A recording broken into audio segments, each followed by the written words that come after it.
This is KC Sports Network, proudly presented by Emprise Bank. What up, Chiefs Kingdom? Welcome to this episode of 21 Questions. I'm BJ Kissel, hanging out with Maddie Lane, and we are, again, answering your questions. And just so you know, we have not looked at these questions ahead of time, neither Matt or myself, so we're just going to get some raw answers right off the bat, but we appreciate you hanging out and spending part of your day with us, whether you're watching on YouTube or you listen to the podcast audio. Please like and subscribe on YouTube and follow us and tell your friends about us on the audio side of things. Maddie, all right, you ready to get into this? Yeah, let's rip it. This is my favorite way to do these questions. I love not having any actual answers to any of this stuff and just trying to fire it off the hip. So we're going to rip through them. Our first one actually is led off by Craig himself. Craig Stout, the Renaissance man. Over or under the room temperature at the Shrine game for the KCSN interviews at 62.5 degrees. No, this is like an inside joke for everybody else, obviously, because we've been in Las Vegas for the Shrine game recently, and every time we do the interviews, the room is freezing. You can't adjust the thermostat no matter what you do. It's frozen. It's a different location this year. We are no longer going to be in Las Vegas, so I don't know. I have to go with over just based on a new location, I think. Yeah, I'm going to go with the over, and I hate that I immediately was trying to get the one play that I've been debating with everybody on social media about, the Jack Jones interception, and immediately go to Shrine Bowl. And as soon as you bring it up, the first thing I think about is one of my favorite interviews and favorite dudes that we talked to in the last 3 years there was Jack Jones, and how much fun that dude was to cover and watch. But yeah, I'm going to go with over just because I'm going to chalk that up to Vegas, exactly where we were. And yeah, the settings are going to be a little different for the interviews this year. That's for sure. Yeah, no, I'm with you there. Jack Jones was great there too. This is from talking all kinds of trash. It says something about a player when they get into that environment and they're talking trash to dudes like that they don't know, with teammates they don't know. Stood out. Him and Chase Lucas, both those guys were talking trash. The Arizona State guys. Listen, you have no fear of what might happen if you rob a Panda Express. I guess you're not afraid to trash talk on a football field. Duja, I know that DJ, apparently you touched on this on 10 things, but on rewatching the game, do we think that Mahomes really deserved his abysmal PFF grade? You can expand on kind of like, since it was touched on you for me a little bit, this definitely wasn't a good Patrick Mahomes game by any stretch. I have a hard time putting it as low as PFF had it, just because so many of his bad plays come from trying to save an already busted play, an already bad situation. So I have a hard time going as low as they did, but I definitely would not say it was a good game by Patrick Mahomes standards by any stretch. Yeah, he was pressured on 39% of his dropbacks, and he scrambled for more yards in that game against the Raiders than he did against the Super Bowl against the Bucs. And so those two things combined, obviously they're correlated, but you take those two things and then you get later into third and fourth quarter, if he's not staying within the script of the play, or he gets to the top of his drop and he's just thinking exactly which way am I going to scramble out of here to buy 3 more seconds to either run or just do backyard football and make a play. I'm not going to pretend to always understand or agree with PFF's grades. I don't think it was a great game from him, but that was, statistically speaking, and per their grades, the worst game of Patrick Mahomes' career. And that's a lot to put on a guy that I don't think made that, unless the fumble and the interception, which we could talk about that interception. We were talking about before we recorded this for 45 minutes about that one play and how many different things went wrong. And I think we both disagreed. It was a phenomenal play from Jack Jones. There's other things that could have been better. But yeah, I'm not on that's not the worst game I've ever seen Patrick Mahomes play, and that's how it graded. But at the same time, you're getting pressured that much. I'm surprised he didn't try to force more things, trying to make a play. Yeah, and beyond the pressure, we don't know what all the play calls are obviously sitting here, but I've seen enough football to know when things don't look right. I can't tell you what's supposed to be right, but I've seen enough football to say stuff doesn't look right. A lot of stuff doesn't look right for the Chiefs wide receiver room. So Mahomes drops back. He knows what's supposed to be there, and if it's not there, he has to hold the ball or he has to do something different than what the play is asking. And we don't know that. PFF doesn't know that. So it's just hard for me to see how sloppy everything looks and be like, oh, that was one of the worst games I've ever seen Mahomes play or almost any quarterback this year play. That's just a little too bold for me. So I can't go as far as they did with it. I don't think he was just missing every other throw. I don't think that he was turning down wide open guys, running himself into pressure. Like, he didn't play great, but he was far from the Chiefs' biggest issue offensively in that game. So it's just hard for me to get that low. Yeah, I agree. Bones Jackson. Oh yeah. So if you have any more on that, are you good? No, it's so much of the NFL, and you know this, and I think most people that are listening and that follow us understand that at the NFL level, you can't wait till a guy's open to throw the football. And I think we all can agree on that. You got to throw it before they get there and before they get open. And when you're not 100% sure that the guy's going to break it at the right distance or break it and come back to the ball or break it clean, all those different things, or turn to the inside, how much are you going to move away from the leverage? Sitting in zones, like all those little nuances happen in a split second and they have to be anticipated.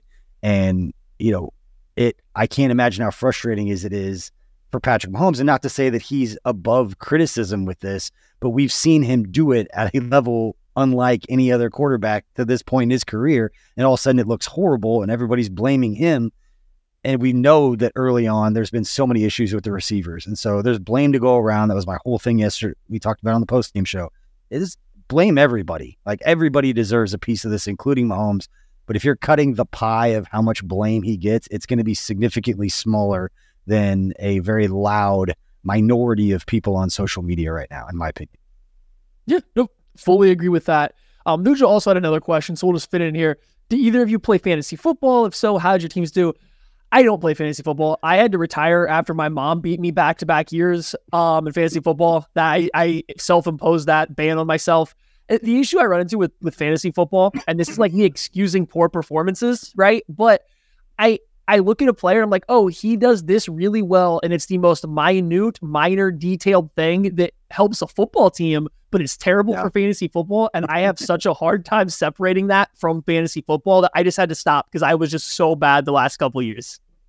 Yeah, I play fantasy football. This is the first year. I had done like 2 leagues for the last like 3 or 4 years. And then one league I've been in for almost 20 years now with buddies. And I just did the one league because I got really tired of like rooting for guys in one league and against guys in another league. I just wanted my dudes that I knew that were on my team. And so I do some like mock drafts at the beginning of the year. So I'm technically in like ESPN free leagues. That's literally me practicing, getting ready for my real draft in the league that I've been in for a long time. But yeah, I lost in the playoffs last week in that league. I drafted Patrick Mahomes. We have an auction draft. I spent most of my money on him this year. And Marquez Valdes-Scantling coming into this year. I thought he was going to be a dude. I thought he was going to get some targets. So I drafted him. I made some changes. I had a pretty decent team, scored a lot of points, but I ran into one of those receivers went off against me. So I ended up losing the playoffs, but yeah.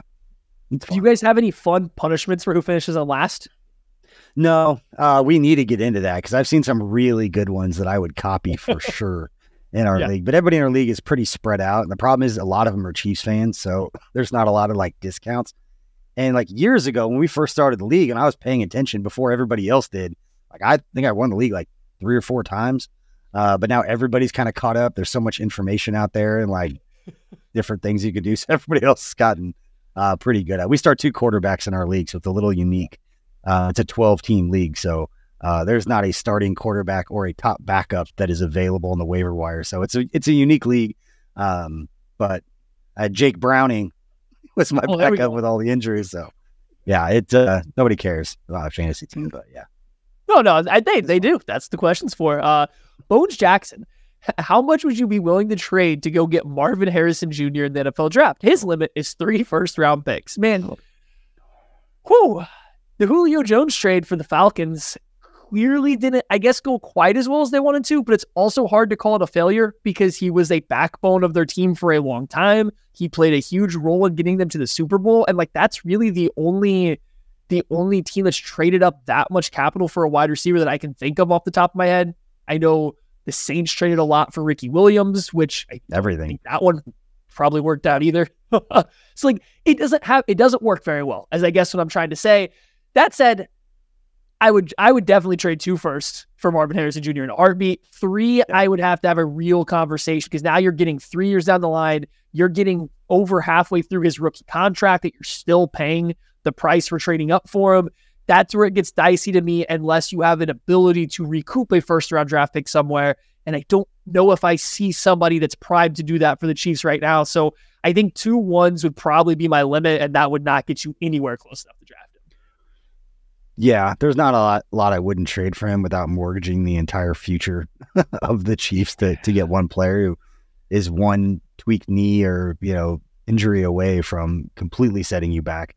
But that being said, it leads to another question. I'm dropping this one on you, but what do you think is the most, I don't say realistic, but what do you think they could feasibly do in just trading for a guy, signing a guy in free agency, or trading up in the draft to get the most elite wide receiver you can that's feasible this offseason? What wide receivers could be gotten in a trade?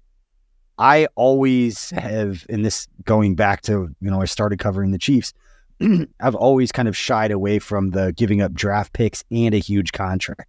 That's a double whammy that is really difficult to do and rarely works out when you're talking about multiple first-round picks.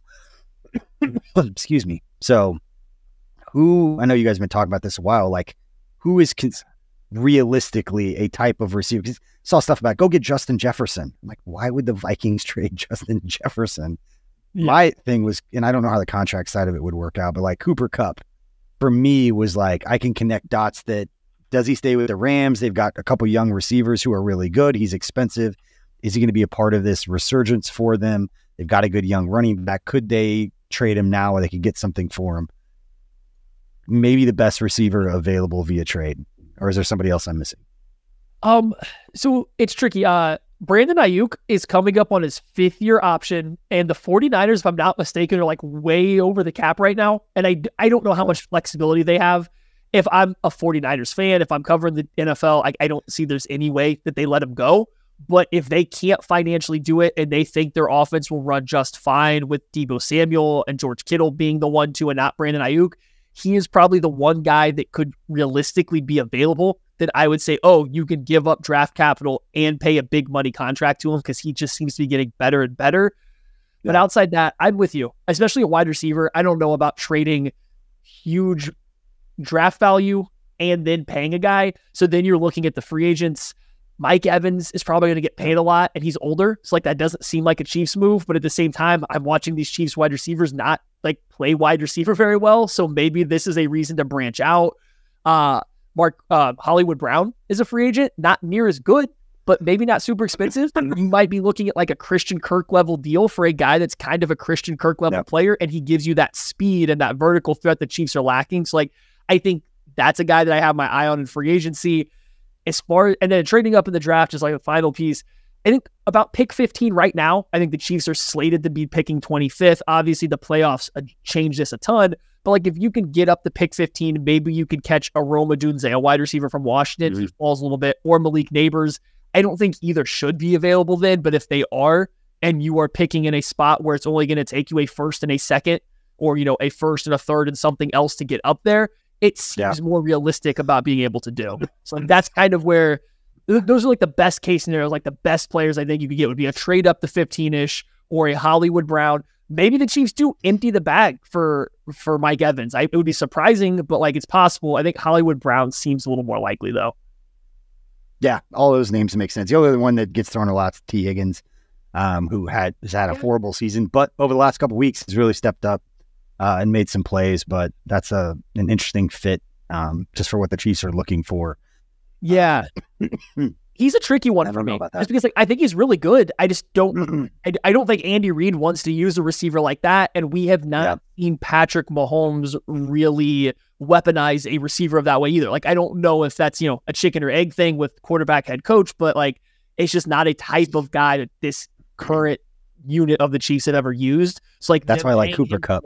Yeah, that's why I like Cooper Kupp, because you listen to Cooper Kupp talking football and reading defenses and how he sets guys up. It's just put that guy on this team right now. I don't care what it takes. But his contract, I don't know how that would work.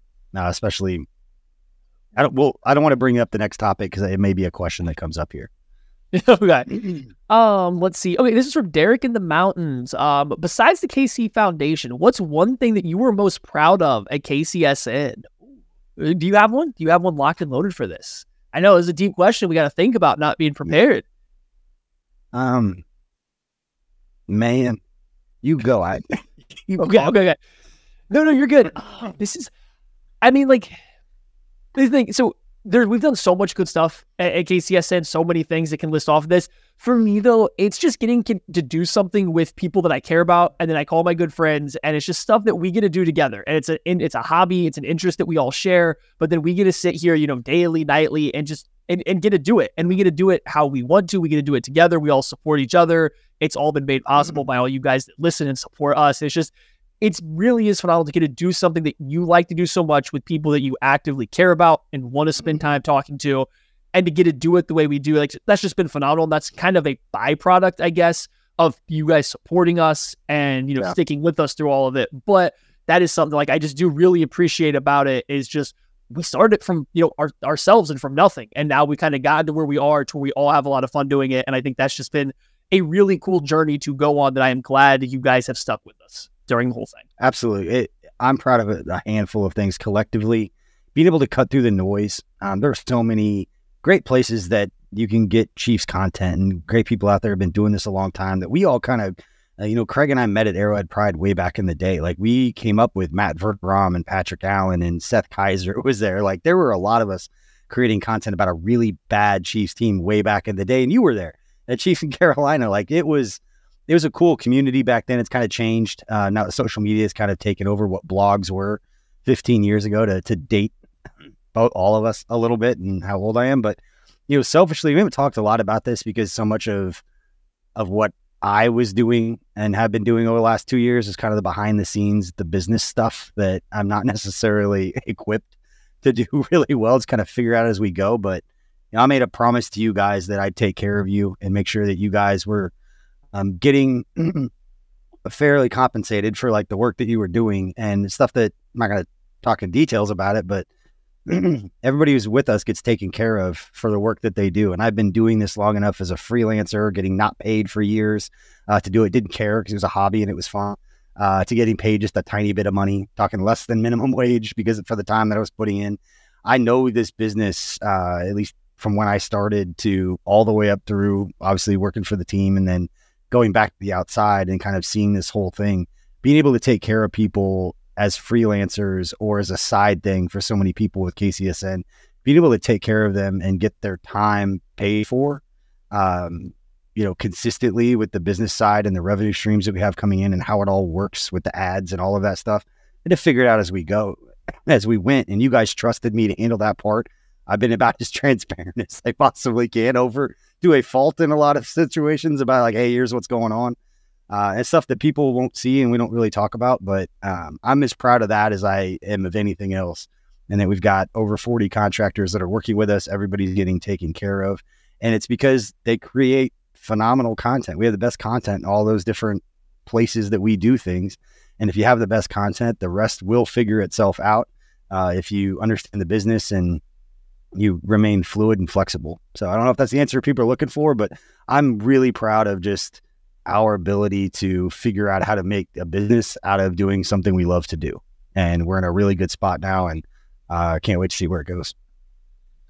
So, me too. All right. We weren't ready for that. We had to dig a little bit for that one. So let's go a little bit lighter here from Mike. How about the chickens and ducks are doing? Unless BJ's gotten some birds recently, I think this might just be for me here. It's wintertime.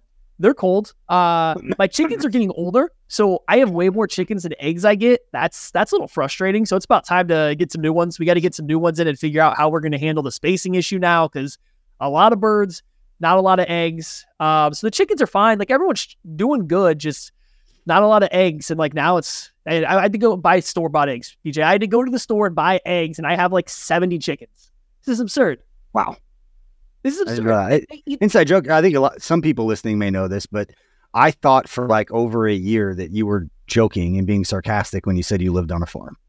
It's like, no, he doesn't. He lives in like Muscle Beach somewhere, working out in his sleeveless shirts all the time. Like, no way that guy lives on a farm. And then at one point, I remember it was a DM or a conversation we had. I'm like, are you serious? You actually do live on a farm?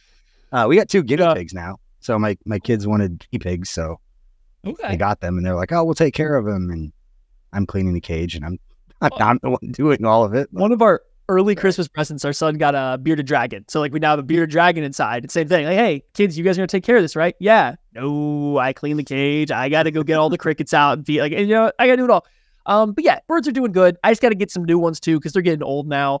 The ducks are doing their duck thing. Some of them still cross the road a lot, and that doesn't always end well. So that's another issue. Okay, football. AJ Pot 21. Instead of getting Mahomes in the shotgun 24/7, would it make more sense to have him try to get under center a bit more and throw timing routes?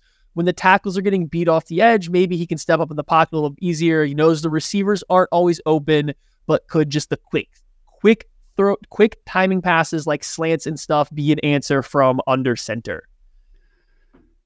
It's probably more of a question for you. I'll say I want to be in a position where Patrick Mahomes can see the field for as long as possible. And he does that sitting in shotgun. I think you could do more in the run game under center, but as much as they don't utilize the running game with Andy Reid, and they never have and never will, I'd rather Patrick Mahomes be able to see the whole field, especially not knowing exactly if these guys are going to be going where they're supposed to. He needs as much time to kind of see what's going on. So being in the shotgun for as much there, it doesn't bother me at all. Yeah, and it's quarterback dependent. Some quarterbacks do completely fine turning their back to the coverage and turning their head around and then trying to see stuff and throw it. And not that I think that Mahomes can't do that, but just some quarterbacks and the system they're in lend their way to work that very well. Look at Jared Goff and where he was at the Rams or the Lions. Like, he has no qualms turning his back to the coverage, flipping his eyes back around, knowing where to go and when it's there. Now, you also see the weakness of that is when the coverage changes, he kind of gets very confused. Like, so there's an up and downside to it. I think BJ nailed it, though. If you're not going to weaponize the run game, there's no reason to have a team that's going to throw the ball over 60% of the time, run more plays out of under center, because you are just going to take Mahomes' eyes off the coverage rotations, off his wide receivers, and he is now going to have to be flipping his head around, finding guys if they're attacking leverage right in there in the right spot, as well as reading coverage, but doing so late. So like, I think if anything, it's going to make them play slower and less on time.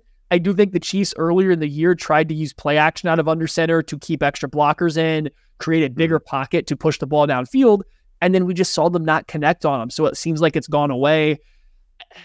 To get more under center reps, I think you just have to have an offensive scheme overhaul, and I don't think you're ever going to get Andy Reid really dive enough into the run game to make it worth it, because you have to be able to freeze defenders from under center if you're going to throw the ball. And if no one respects your run game, you're just giving the defense all the advantages. And I don't think that's what we kind of want for this team, the way they're struggling right now. Yeah. From Zach, I just want to run 4 verts on every play. Bring it back to 2018. Why not?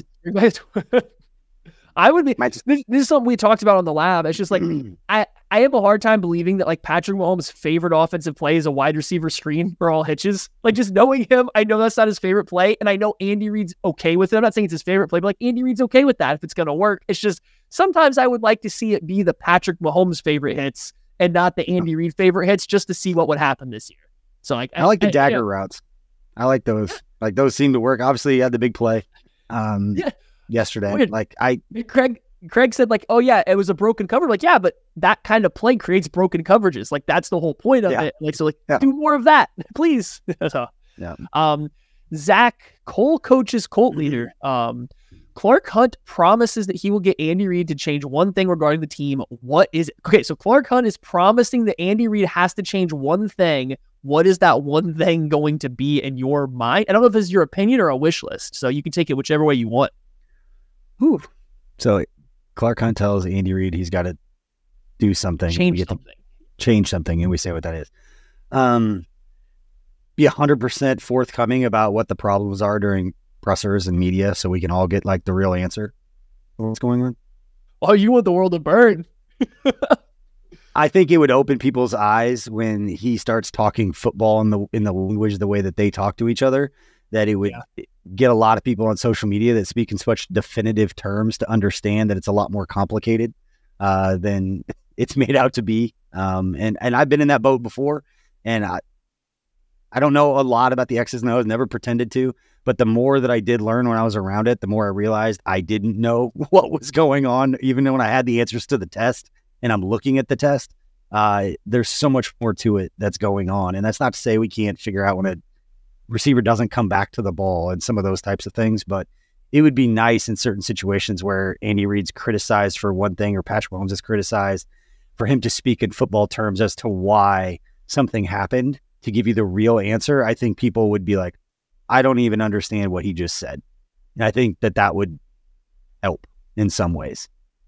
So Bill Belichick does that every now and then when he gets annoyed, but then like he relates to like something from the 40s and then gives you like a breakdown of something from the 40s, right? But like he gives you enough that you're like, oh, okay, like he just told me that I don't know what I'm talking about without giving away anything. So like, yeah, some answers like that would be fun. I enjoy.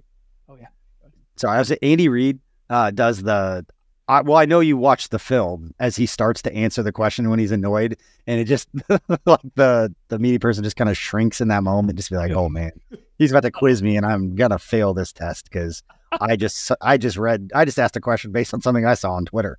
Like, ooh, yeah, that would not be fun to be in that seat. Okay, so my thing is, hire somebody that has some kind of pass. Like, this doesn't mean offensive coordinator. This can be some kind of pass game analyst. It can be the Brad Childress spread game, whatever. Hire somebody that has not coached under you before. Just get somebody that has some form of power that hasn't coached under you. And that's, I don't mean call plays. I don't mean run the offense. Just get somebody else in the building that has a few different ideas that when you say these teams are playing, a soft quarter shell and they're driving on everything and they're, leveraging everything inside out. And like, okay, Andy Reid says, here's my answer. And all the guys that have coached with them have roughly the same answer because that's what they know. One other person that says, well, here's my answer. It's different. And how do we combine all these things together? And I think that's where you start to get real offensive innovation. I think when you listen to the Athletics Play Callers Club, or it was the Ringers, I think, Play Callers Club over the summer when they did that with the Kyle Shanahan coaching tree, they all had different ideas. Yes, they coached together, but like they all had these different ideas they brought together. And like there was to the same goal, the same problem. They just approached it slightly differently. I think the Chiefs need more of that right now. And so like bring somebody in that just approaches things a little differently that you're going to listen to a little bit and get some ideas from, I think would be where I would go. I'm throwing out Josh McCown as a name, guy who's out there, young, might have different ideas, been around, but connected to enough people that he would be vouched for on his work ethic and all those things that matter to Coach Reid as to how that works. But I'm not against you with bringing in guys with different ideas. I think Andy Reid does a good job of talking to the coaches and the people around him about letting them kind of have their chance to speak and share their opinions on things. But I don't disagree that having people from outside completely different viewpoints couldn't necessarily be a bad thing. But Maddie, let's take a quick break. And as soon as we come back, we'll answer more of your all's questions. We appreciate you all for hanging out. Thanks for listening to KC Sports Network. Make sure you download our new app. Find it on the App Store or Google Play. Just search KC Sports Network. Welcome back to 21 Questions. BJ Kissel hanging out with Maddie Lane, answering your questions, those from our Discord. And you can get into our Discord by being a paid subscriber to the KCSN Substack. It's $30 a year for basically a newsletter every single day. The analysis, the work that Maddie, Craig, Kent, me, every couple of months at best. And then Joseph Hefner, our analyst guy, put some really good information out that you can follow along and provide more context to what's going on. So that's how you get into the Discord, and that's how you get your questions answered here on 21 Questions. All right, Maddie, what's up next? Where are we going next? All right, what do we got here from Kate Gumminger? Christian, is this defense good enough to drag the offense to the Super Bowl a la the 2015 Denver Broncos? Okay, I think there's a couple sides to this. One, I think the defense is very, very good. I don't know if they're that elite. Very specifically, I don't think they create turnovers at a high enough level to say that you are going to ride this defense in the year 2023 to a Super Bowl appearance in the same way the Denver Broncos were able to. The Denver Broncos that year, they were top 10 in the NFL in forcing turnovers. This Chiefs defense this year, I don't know exactly where they are, but I don't feel like they can be that high this year just because they don't seem to force a lot of turnovers. And I think that plays a big part. I am trying to pull it up as I talk now too about it. And so I think that makes it difficult for the defense. The Chiefs currently are 24th in forced turnovers. Yeah. That's just a big gap. And the way that the offense is playing, they need some short fields. They need some easy points because they're not getting easy yards. And that's kind of what the Jack Jones play. Like that should be an easy 5 to 8 yards. That's not easy because there is no threat down the field beyond 20 yards. Patrick Mahomes' numbers and I shouldn't say it's just on Patrick Mahomes, on the receivers, on everybody. The deep passing numbers are bad this year compared to all the other years. If you really want to boil down what the difference is, I think teams, and you made a great point on the postgame show the other night, and that, teams playing the Chiefs for a second time have been dominant both times. And there are a handful of teams the Chiefs may face in the wild card round or in the divisional round that they've already faced this year, the Bills being one, the Jags being another, the Dolphins being another, that playing them for a second time, it hasn't been great so far. And I just thought about this, and I'm just reacting to this because it was from the previous question, but about bringing new guys in, because I see his name brought up all the time. And why don't they bring Alex Smith back? I haven't talked to Alex Smith. I have no reason to say this other than Alex Smith could do anything he wants to in the world. He's a guy who graduated with a perfect GPA in econ from Utah while he was the number one pick in the draft. This guy's not going to come grind it out for 80 hours a week as a coach to be a quarterback's coach. That guy could be a senator. He could run some Fortune 500 company.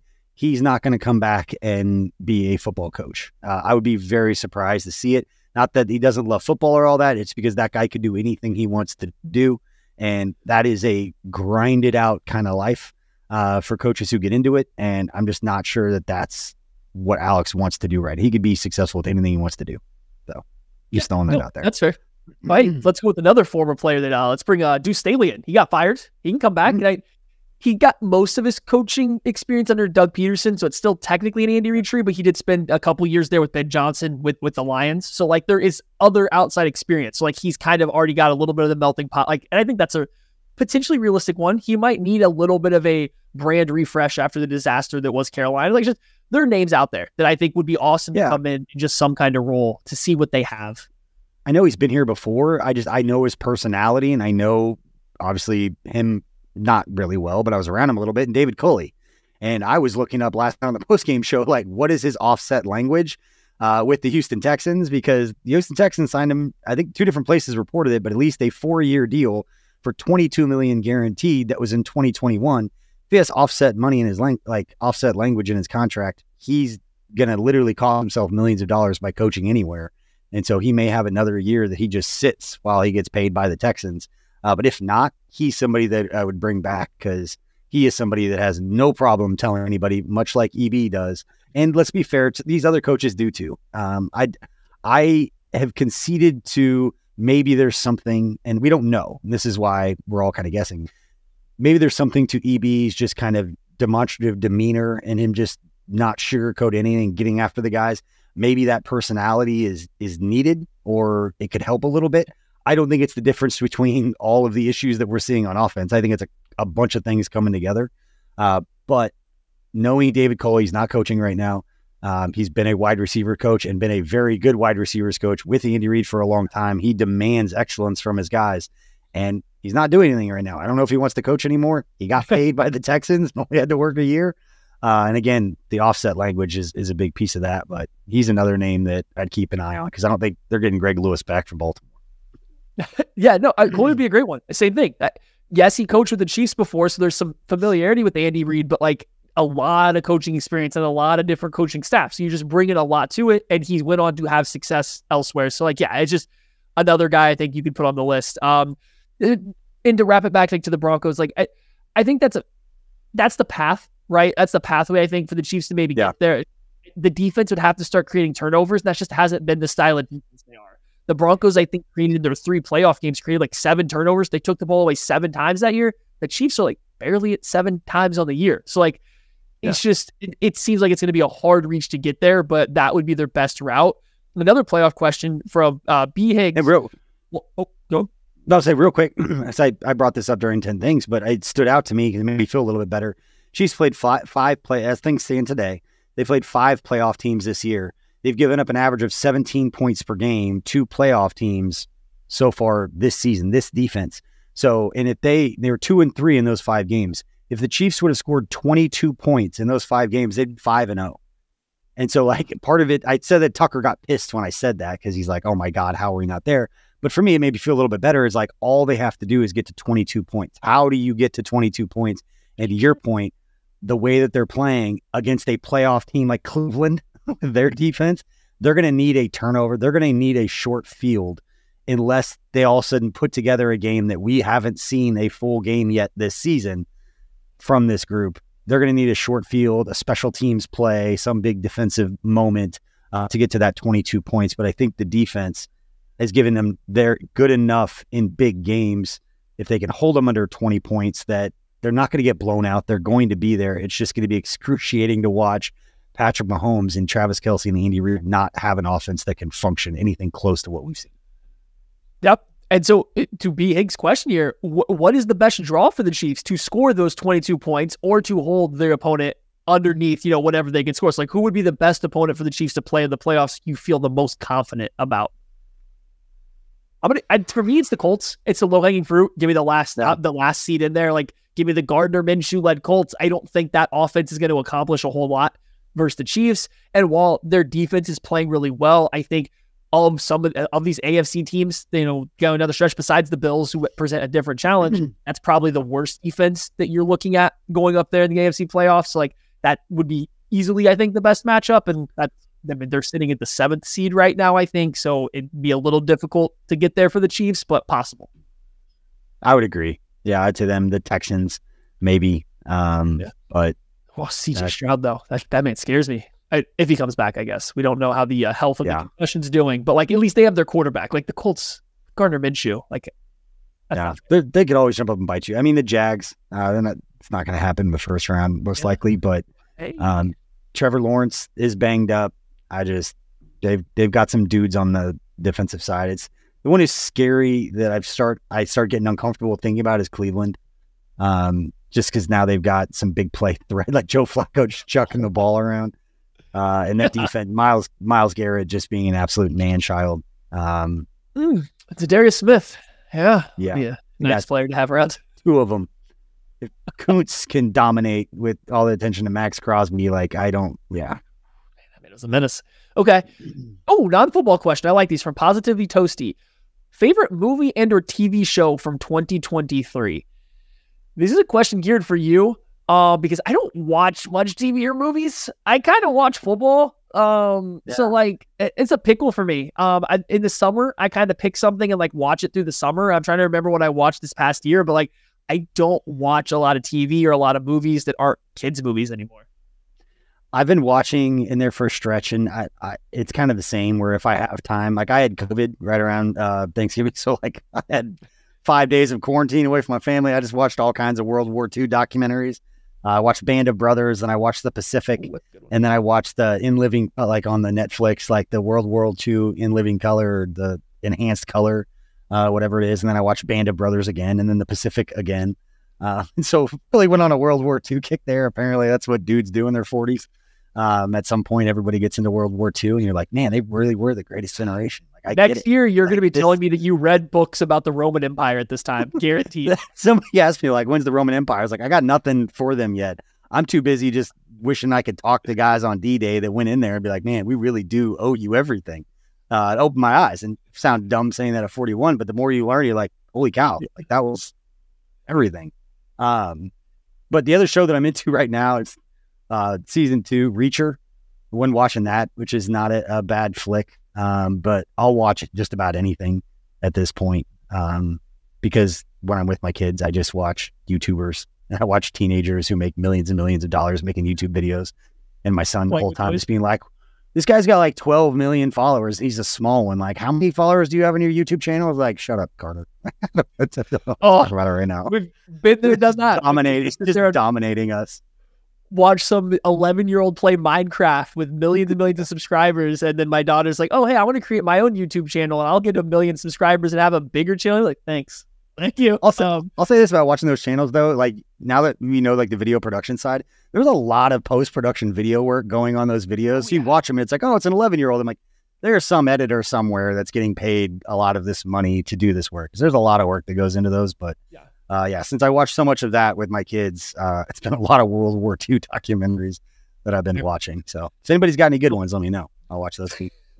Oh, and I do got one. The one thing I have been watching recently, whatever the Godzilla like Monsters of Legacy thing is on, I think it's Apple TV. I started watching that, and like I get one episode every couple weeks, but it's been really good. Godzilla movies, like US Godzilla movies have been really bad, but like, this is a really good show. So like, I do enjoy that. So if you are mildly interested in like King Kong, Godzilla type stuff, it's a good show on Apple TV. It's really well done. I've enjoyed that a couple episodes in, but it's not a TV. I've never guy. watched any of those. I watched Pacific Rim, and that's about as close to the Godzilla movies I've ever seen. And that just got weird with the guy from It's Always Sunny. Like, it's just weird. Just a weird show. All right, from Arrow, percentage chance that they Chiefs. Why people listen, Maddie. I agree. So just a weird show. I don't know if we're talking about Pacific Rim, Always Sunny, or this 21 questions now. So, Arrow, what percentage of chance do the Chiefs win against the Bengals? 90%, because they still need a win to get to the playoffs. So I think they'll still care. But like, I'm leaving 10% open, one for NFL reasons, but also this team had Super Bowl aspirations. They've now lost 2 AFC West games, including to the Raiders in Arrowhead. While they had Super Bowl aspirations, they're now completely locked out of the 1 seed. Could I see a hangover type, like, oh man, what's going on with this kind of game? Like with not the team, but some guys just having like, I don't want to say effort concerns, because that's not fair, but some guys just like wondering if this year is worth it at this exact moment in time. So like, I am leaving a relatively big window open there, I think. It'll never get promoted, and I should know the answer, and I don't, maybe Maddie, but if they win next week, and I know there's other things that can happen, but they win next week, they're locked into the 3 or 4 seed. Like, they're not going anywhere else. Yes. I wonder if they can incentivize some of the guys. If they'll rest some of their starters for the Week 17 game against the Chargers, because it really can't affect them that much more. And team, at least from what we saw the other day, there's a very good chance, and I'm not making excuses, that these guys could just be freaking tired too. A lot of these dudes played a lot of football last year. They're taking everyone's best shot. And yes, they got all the other stuff going on in their lives. Kelsey specifically, I know, being a big deal. I don't think that has anything to do with this.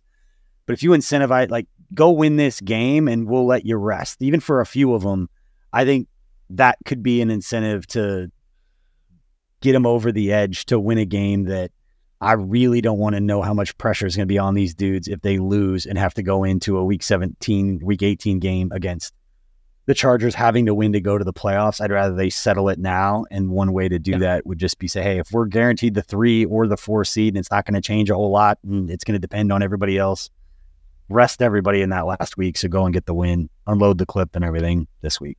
So if they win and the Dolphins win, then they are locked into the 3 seed. This week. If they win and the Dolphins lose, they technically still have a shot at the 2 seed. So the things but if the Dolphins win and the Chiefs win, the Chiefs own the tiebreaker versus the Jags. So yeah, they would get to rest the final game if them and the Dolphins won. If who do the Dolphins have? They play the Ravens and the Bills. So the Dolphins very realistically can lose out. And the Dolphins, if they lose their next 2 and the Bills win their next 2, I think the Bills win the division and the Dolphins go to a wild card. So like there could be stuff to play for that final weekend. Like they could be playing. So like we'll have to keep an eye on that Dolphins-Ravens game this weekend. It is the Ravens, right? Yeah, it's the Ravens. So that game will be big. But if the Dolphins pull that one off and the Chiefs win, they're locked into the 3 seed, and I would not be surprised to see guys get rest then. Yeah. From Jersey Chief, lay out your realistic offseason plan to fix the Chiefs and make them a Super Bowl favorite next year. Okay. There's a lot here. I've gotten past the point to where I think a single wide receiver addition, whether it's a Mike Evans, who's probably the best wide receiver available in free agency, or a round 1 pick, even including Marvin Harrison Jr., fixes everything. I think it needs to be more than one guy. So I do think you need a veteran wide receiver. I think you need someone to come in and be a little reliable. It's like I would aim for a Kendrick Bourne, somebody like just a reliable veteran wide receiver that can come in and play wide receiver correctly.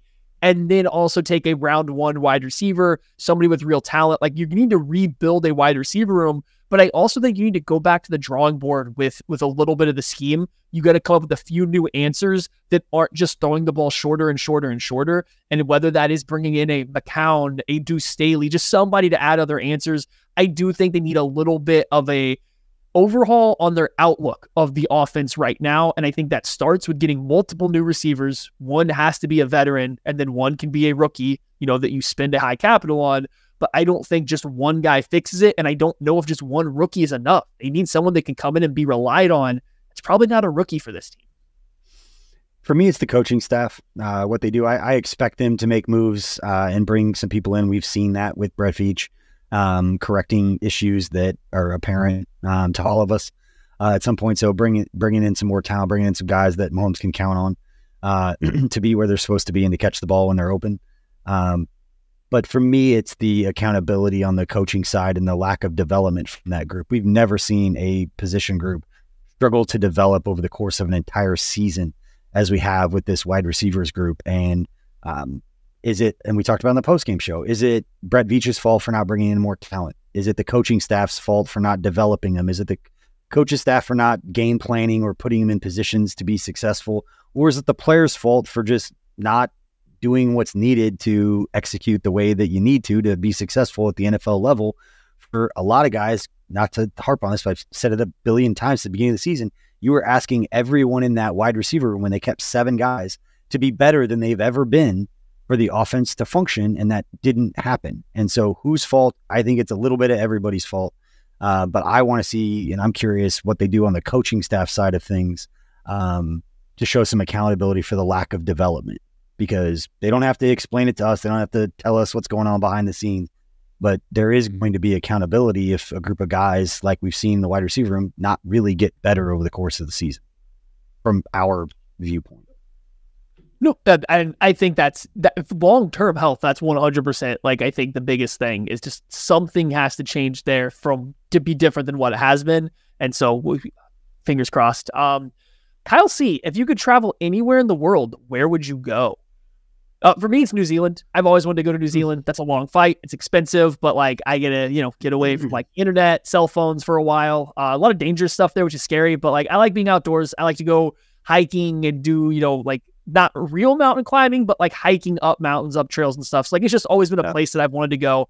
I think it would be really cool. Just not going like the middle of whatever their summer is, because not about that heat. I said for the longest time when I was younger, like high school, like Phuket, Thailand was like the one place I wanted to go because it just looked absolutely unbelievable with some of the pictures I've seen. But the older I've gotten, like I would want to go to Greece with Megan and go to Santorini. It's just because it's so different and you see pictures of it, when you're looking at a picture of Greece, and it's just the history there. It's an area that I haven't been anywhere like that. You can go to a beach anywhere and sit on it, and you can be in Mexico. You can be in Cabo or Cancun or Florida or San Diego. Like, beach is a beach for the most part, but Greece is the one spot that we've talked about wanting to go. We just not going to take a vacation like that when our kids are at this age. So we're going to be doing the kid vacations for the next several years. And when they stop wanting to hang out with us when they get older, then we'll go do one of those. So you find that senior trip and you just get like the European cruise or something. I get to see everything. I think my wife did that for her senior trip. And I'm like, oh wow, like I went to like California. You've seen those, like if you win the lotteries, the only way I could afford something like that. But you see those trips of like a 6-month cruise and you go all around the world, and it was like, man, I don't know why or how that would work with my life or anything, but it sounds cool to travel like in a different life, a different situation. Yeah. I would absolutely do something, go see the world, something like that. Like, and I know you port and stuff, they probably get you off and stay somewhere, but man, 6 months on a cruise ship also sounds bold. Like, that's a long, like, I don't know how like the logistics work. I'm sure they have it figured out, but like, I'm good after like a 7-day cruise. I'm like, I had enough of the boat. Like, I've had enough of the boat.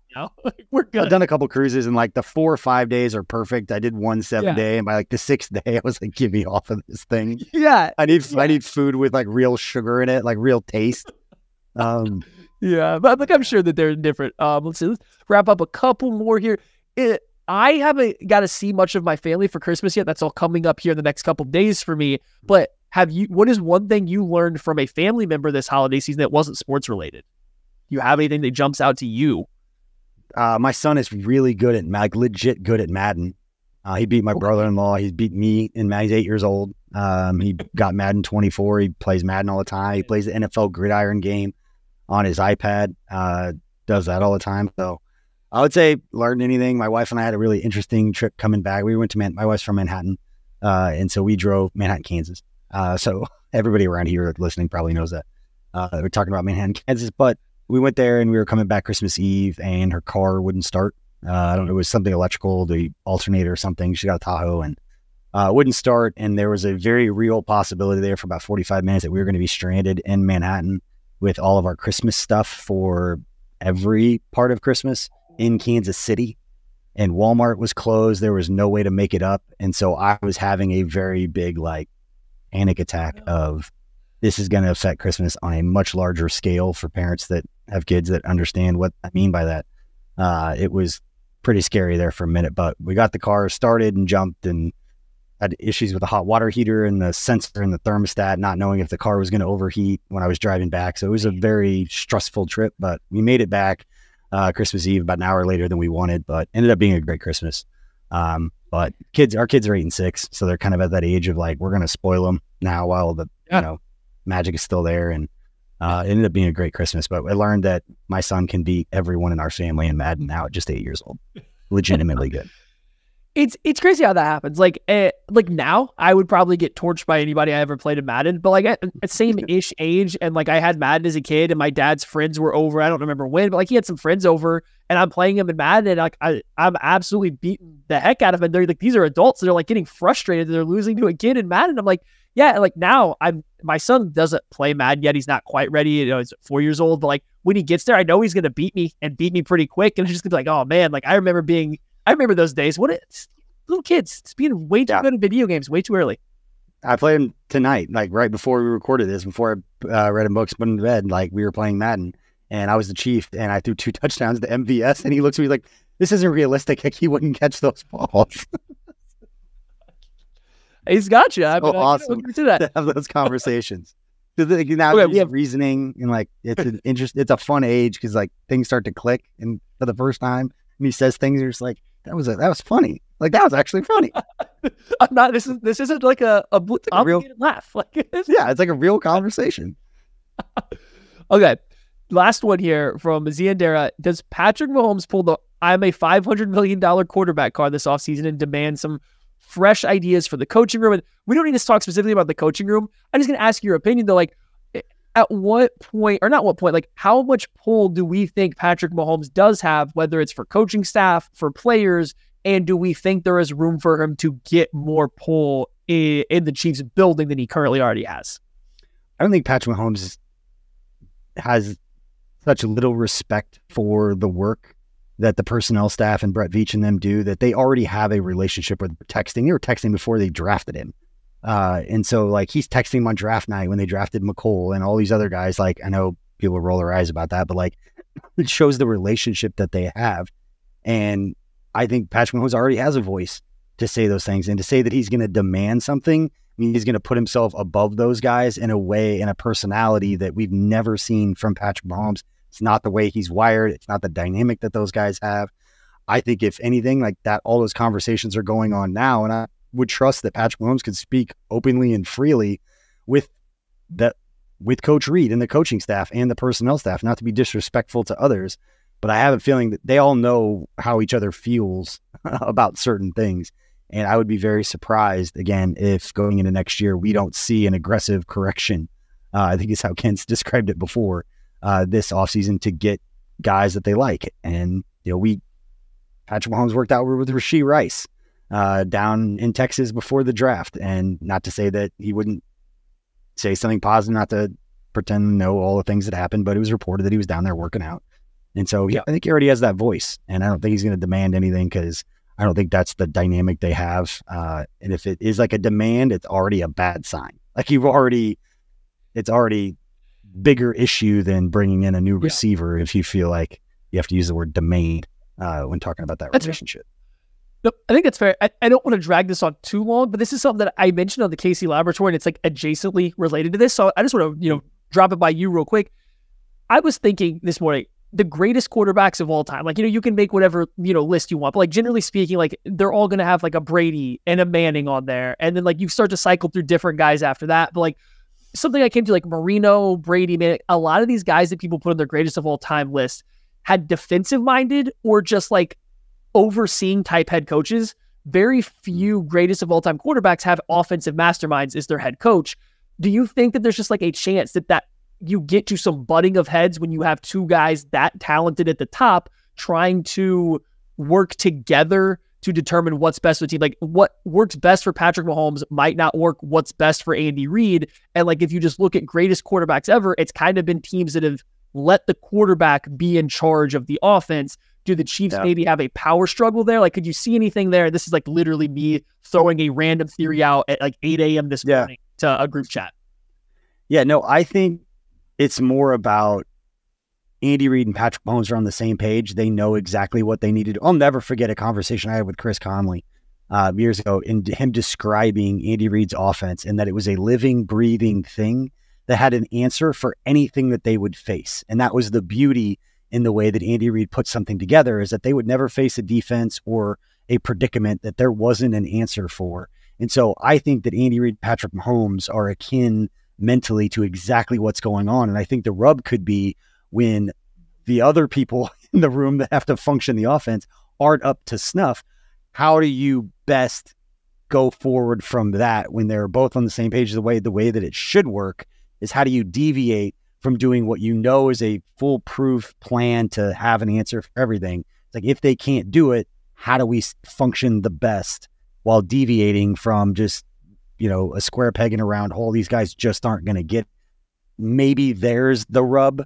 But again, I think that they are on the same page, that they are wired the same way, that it's about how do you best combat fixing everybody else not being able to function? Is it just keep drilling it into them until they get it, or consolidate? And that's where I bring up earlier, we were talking like Chase Daniel on the breakdown with Matt Hamilton on our YouTube channel, talking about how Chase knows these plays and knows this playbook. And this is some very basic stuff that they're running now. They're not doing that because Patrick Mahomes doesn't remember how to run a complex or some different offenses. They're doing it because nobody else does. And we know Travis Kelce knows what he's doing. So it's everybody else that they're kind of dumbing it down for, it seems like, at least according to some of the plays that Chase is breaking down. So it's my long-winded answer, if that makes sense. No, that's perfect. I knew that you would have like a different insight, because being around those guys a little bit more of just like just something there. Because that's a theory that popped into my head when I started thinking about it. And then like I went like thinking deeper. Aaron Rodgers had Mike McCarthy and they won a Super Bowl, but then that flamed out real quick and they had to make changes because the two couldn't coexist. And just the more I thought about it, just you don't see a lot of offensive minded head coaches paired long term with the greatest quarterbacks of all time, outside of Joe Montana and Bill Walsh. Like that was like the one major exception. Just everybody else was just more defensive. And I just said, you throw it out there for you because I knew you'd have a little bit different take on it. Given. And the other thing is, Andy Reid has had so much success throughout his career with really good quarterbacks and quarterbacks that weren't all that great. Going back to Philly with some of the guys that Kevin Kolb, and some of those guys that he had some success with, weren't the most talented. So he can adapt his offense to the guys who are around him. And maybe earlier in his career, he'd feel a little bit more trying to prove himself. I think at this point, Andy Reid's career, he doesn't need to do like Patrick Mahomes is going to be his quarterback as long as he wants to continue coaching in the National Football League. And so what's the point of butting heads? Try to get the most out of him. Anyone who's ever been around Andy Reid that talks about the way that he works raves about his ability to work with different people and adapt things to them and fit an offense to them or get them on the same page, which is why it's so interesting that we're seeing one particular position group not really develop. And that doesn't mean that Patrick Mahomes hasn't made mistakes. A lot of people take it that way when you talk like that. Yeah.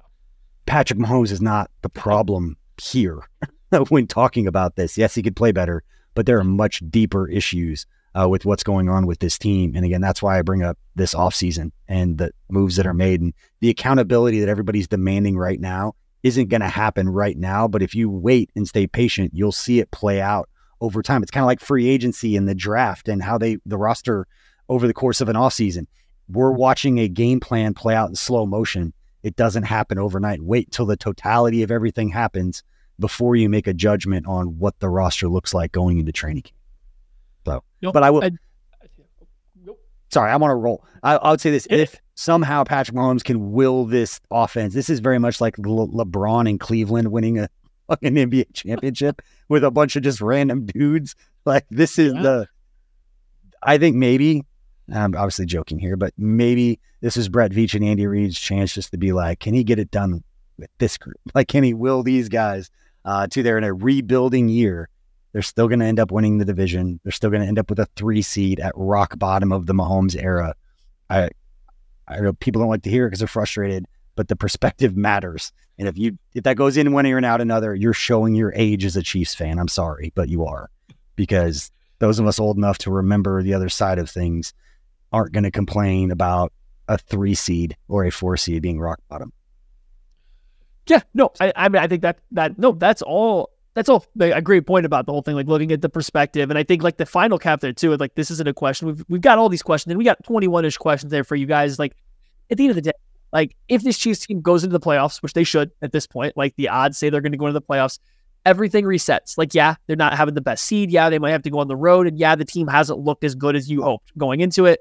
But man, they go into it and they have any level of success in the playoffs with this team the way we've seen it, that means a lot. And like for that being rock bottom, for that being the bottom out of this team, that would be incredibly impressive. And so it's like, hey, let's see what it looks like when we get there. Because it wasn't that long ago that we would be stoked for the Chiefs to win the AFC West and have a chance to win a wild card game in the playoffs, to have a chance to go play in the divisional round. And like now we just completely take it for granted. I get that it's frustrating to watch the team some, but like you got to remember where we were. I mean, just, not that long ago. They've lost one game by more than one possession. Like they're not getting blown out, and they have given up 17 points per game to playoff teams this year. They're going to be in it. It's just excruciating to watch because of the expectation. It's why expectations are a funny thing.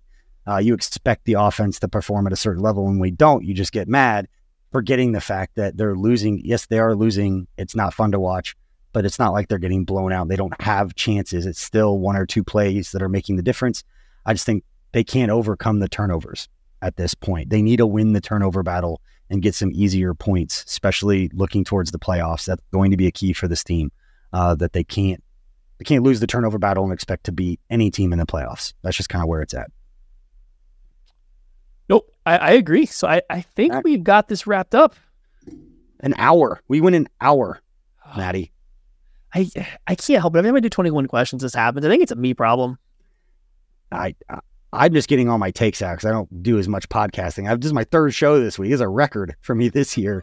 With how much of it I've been saving up all these takes all season. But we appreciate everybody for hanging out, and whether you're watching on YouTube or listen to the podcast afterwards, we appreciate you. Hope you all had a great Christmas. We'll have more content getting you ready for Chiefs and Bengals on New Year's Eve. I appreciate you for staying with us. Appreciate your support of KCSN. Maddie, do you have any final take before we say goodbye to everyone? I don't. I need a good Chiefs game, though. I will say that New Year's Eve, like I didn't get it for Christmas. Like, let's just get a good Chiefs game on Christmas Eve, and then we can forget all this. We can move on and all be happy. It's like, fingers crossed. Let's get a good one. Let's please. I'll be out there with the whole fam, and I are going out there for the last home game. So, well, except for the playoff game. But my whole fam will be out there. So if you're around, you're going to be at the Chiefs game. You see us walking around, please come say hi. Appreciate it. It's always fun to talk with everybody and all the people who are supporting what we've got going on and helping us support all of our families and everybody who's involved with KCSN. So we appreciate all of you, and we'll see you on the next show. Bye-bye.